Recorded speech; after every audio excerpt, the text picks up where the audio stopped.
Good morning, everyone. Welcome back. In this video, we're going to be recapping the playoff races games from last night, September 22nd. We have about 7-8 of them. American League, National League. We're going to start with American League. Last night, we also did the NFL Power Rankings heading into Week 3. Week 3 kicks off tonight. Hope you guys are excited. I believe it's at Carolina-Houston. I haven't even looked, but it's some sort of game like that. Jacksonville, Houston. Houston's in it. I'm like 99% sure. But we're going to jump into the MLB race, and we're going to kick things off right away. Before we do, subscribe to the channel, all that fun stuff. We'll love to see you. Join the comment section. Jays 1, Rays 7, and if you haven't been following the drama of this series, there's quite a bit of it going back a couple games. We had the Jays collision at home with Kevin Kiermaier, and he was staying in the Jays strategy off Kirk, who dropped it on the play, all that fun stuff. And it pretty much carried over a couple games now. There was a mound incident where it took like 17 innings between innings, 17 minutes. And then this game, when it started getting out of hand late in the 8th or so, Kevin Kiermaier gets beamed by Ryan Borucki, and the bench is clear, and there's definitely some heat between these two teams. Maybe they can meet in the divisional playoffs, but at this rate, it's not looking good for the Blue Jays. They lose this one 7-1, and they really get pumped. 6 runs in that 3rd inning. Austin Meadows, big part of that 3-run shot. They had a 7th run in the 4th, and the Jays only get 1 run generated when Guerrero rounds the bases. Poor hit night for the Jays. It's Merriweather and Stripling who kind of lead things off. It looks like they were going for the Merriweather lead off, hoping Stripling would go a little bit deeper, but he only got 4 outs before giving up 5 earned runs, which is a little bit of a concern heading into this. I wasn't too sure of the strategy for the Jays going into this one. On the other side, Patino goes 3 0-earned runs, and the Rays do some fun stuff with their bullpen. Like I said, Borucki goes in there, beans Kiermaier. Jays now going to go into a 4-game set with the Twins over the weekend. Of the next game up, the Yankees slide in to the 2nd wild card spot, half a game up now on the Jays with a 7-3 win. Texas was actually at 3-0 at one point in this game, but the Yankees battle back. Gary Sanchez ends up breaking the tie after they're tied about halfway through. He breaks it in the 8th inning with a 2-run shot, 2 outs at that point, and the Yankees are able to close the door the rest of the way. Hearn goes 5.13 and runs 3 Ks for the Rangers. He actually was in a position to get a win at one point before kind of blowing it, and that Kluber goes 4.13 and runs 4 Ks, and Chapman's going to come in there, close the door, striking out 2, no hits in that. Yankees find a big win here. They have a big series with the Jays that starts next Monday, which is probably going to be a big series and play a big impact on the way this wildcard race is going to shape up. Boston 12, Mets 5, and Boston's on a pretty big win streak now. We're going to take a look at that when we get to the standings. And it's Kyle Schwarber that helps pump the way in this win. Boston was out 9-1 basically after 3 innings, and they didn't have to look back. Schwarber hits multiple home runs. First one coming in that 1st inning, second one in the 2nd inning to help get this party started. A 2-run shot and a solo shot, respectively. Pete Alonso for the Mets is the only home run in this game, comes in that 7th inning again. Taijuan Walker struggles, 2 innings pitched, 6 earned runs and 2 home runs. Chris Sale goes 5, 2 earned runs, 8 Ks. He is ready to show up for the wild card game when Boston makes it, because right now it looks like they are going to. Matt, you always make it here. Thanks for showing up, buddy. Padres, what a choke of a season. I couldn't agree more, and we'll get to the National League shortly. Oakland, you could also say they had a pretty choke of a season. They had a pretty good hold on the wild card at one point, but they just struggled a lot over this past month, and now they've lost 3 in a row to the Mariners. Another game playing today between these two guys, the 4th one of the series, and they do play actually 3 more next week, so they actually had a pretty big impact on each other down the stretch, and it looks like Mariners are going to get the last laugh on this one. A's can't really get anything going while all the rest of the teams win, and the Mariners were at 3-1 about halfway through this game. Kyle Seager hitting his 35th and France his 17th, coming in the 4th and 5th inning, both solo shots. On the other side, Chapman does get his 27th to put up the only run that the A's were able to put up. Chris flexing his skills, 7 innings pitched, 1 earned run, 8 Ks, 13-6 now on the season. What a breakout year for Chris Flexen. Irvin, 5, 3 earned runs and 5 Ks. Again, decent outing. Just no run support coming from the A side as they fall. Let's take a look at the American League standings. Of course, we're going to just focus on the wild card because the divisions are all set up. Rays have now clinched the playoffs. We all knew that was coming. It was just a matter of time. Boston, 7-game win streak they're on now. 2-game cushion on the wild card after the Jays lose.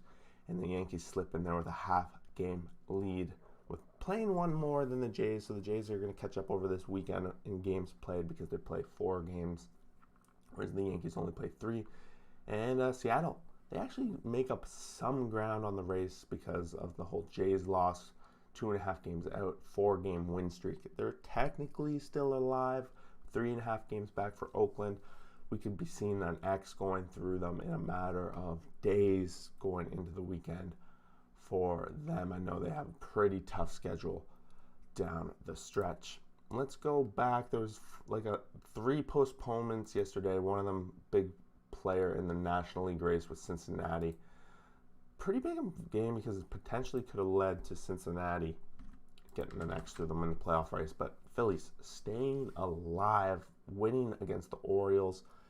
And it wasn't until the late innings where they started putting up some runs. They actually fell behind in the 6th, 1-0, before they started putting on some of their own. McCutchen with 2 out hits a 2-run shot in that 6th inning. And then the same repeat inning in the 7th, 1 run for the Orioles, 2 runs for the Phillies. Orioles do add another one in the 8th, pull it within 1, but that's as close as they get. Zach Wheeler, 6 innings pitched, 1 earned run, 9 Ks, a great outing for him. No decision he's going to get, and it's the bullpen that comes in, and Kennedy gets his 25th save of the season. He does throw up a couple walks in there and get a couple guys on, but luckily they squeeze out a win against Baltimore. There's still a couple games back. We'll look at that in a second, but the division is probably their best hope at playoffs, and they will meet the Braves early next week. I believe it's the first game of the series next week. It could be this weekend.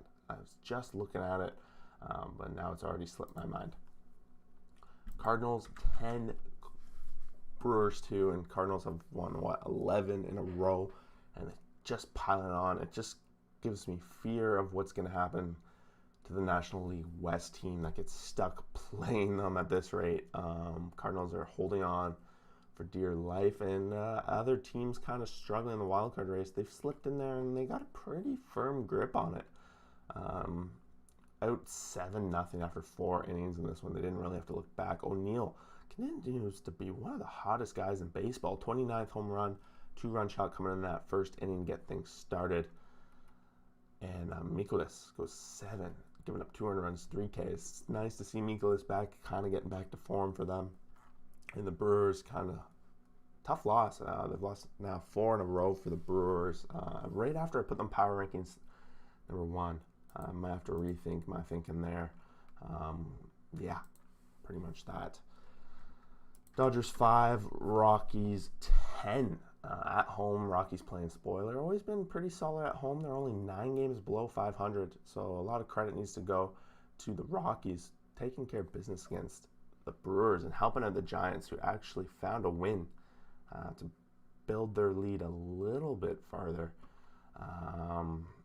Rally, second home run of the season. It's Rogers, 15th, and Hilliard, his 12th for the Rockies. CJ Cron, a 4-hit RBI night, and it was 5-5 at one point before the Rockies took a 1-run lead in the 5th and piled on a bunch more in the 7th.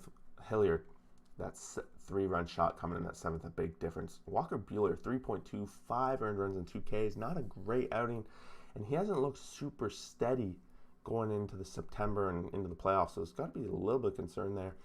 The rotation, well, strong for the Dodgers, has not shown its depth lately, so we'll see how that plays. At least the wild card, they'll have Scherzer out there, I'm sure, come that time. Marquez goes 4, 5 earned runs, 4 Ks. And it's the bullpen that picks up the win for them. Braves 9, D-backs 2. So the Braves have had a pretty good time taking care of the D-backs over the past couple of days, and they did so again. Up 6-1 about halfway through. They didn't really have to look back. Austin Riley, 31st of the season. Elvis, his 30th, both coming in those first half of the game. Walker hits his 9th later. Anderson goes 7-1, earned run 9K. So D-backs don't pile on a couple more until the bullpen comes in, and it's Anderson looking good. I think the Braves are getting into right form, right in time for the playoffs, and they very well have a good shot to walk through this one. It'll be interesting how this playoffs plays out, because some of these teams didn't look good at one point, but now they're completely ready for the postseason. Merrill Kelly is going to get the loss for the Diamondbacks.